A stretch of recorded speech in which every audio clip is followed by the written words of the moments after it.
My name is Obed Agu.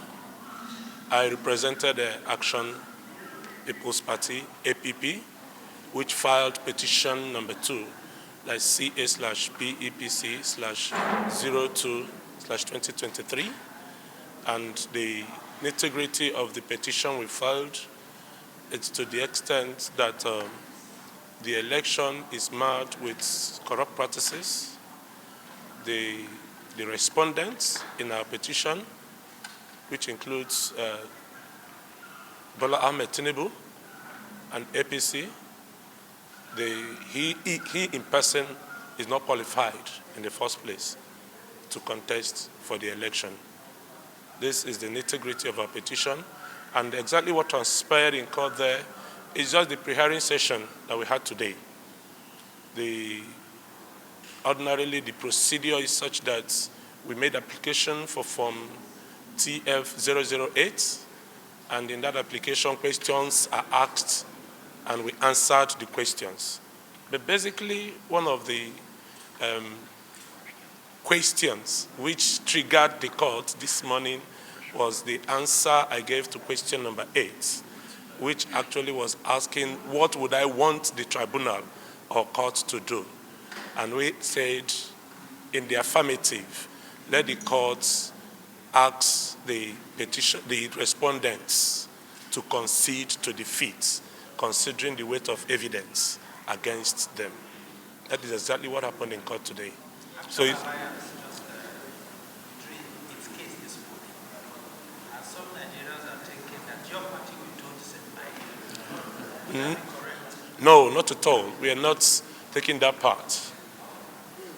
However, you know that I am a lawyer. I have the consent of my clients, however it is. So if going forward they give me an instruction, I will take their instruction. But as of today, we are going on and we are strongly coming back on the 10th of May. Wednesday. That's Wednesday, for the continuation of the pre-hearing session. So that means for now, we are going full hog.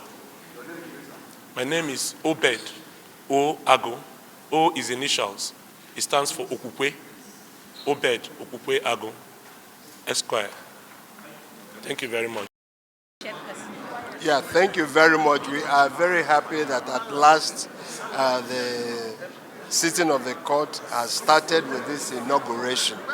And as you see, the court committed itself to cooperate and ensure that these petitions are expeditiously dealt with.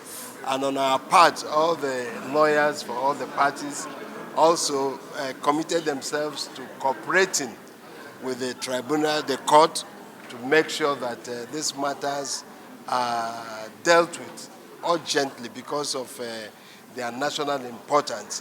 So we are very happy today 3 petitions have been dealt with and 2 to come up tomorrow. And the very important ones, the article and PDP petition will be coming up tomorrow. So we'll be back here tomorrow for the continuation of the pre-hearing session. The next week, we learned that you filed an application seeking for live coverage of the proceedings. Can you react? I will talk about that tomorrow because our matter will come up tomorrow. By tomorrow, we'll be able to address. Let's get to the bridge before we'll be able to address you fully on that. Thank you. Thank you. Thank you. Thank you.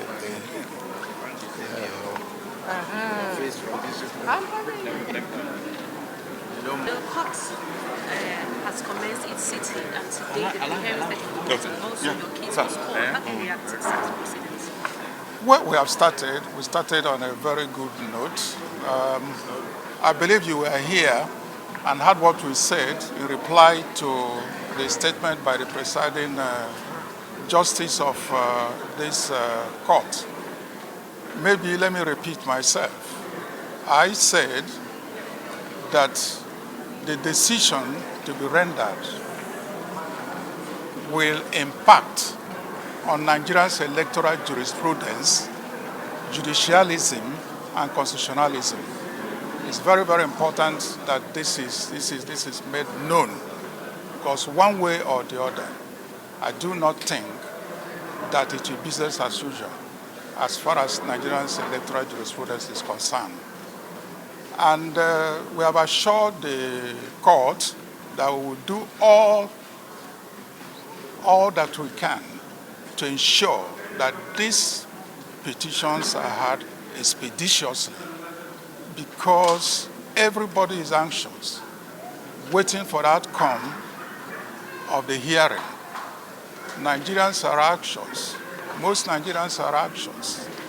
I believe that they will enjoy what is going to happen here. Robust advocacy, you can be sure of that. Thank you very much. Thank you, sir. Thank you. Okay.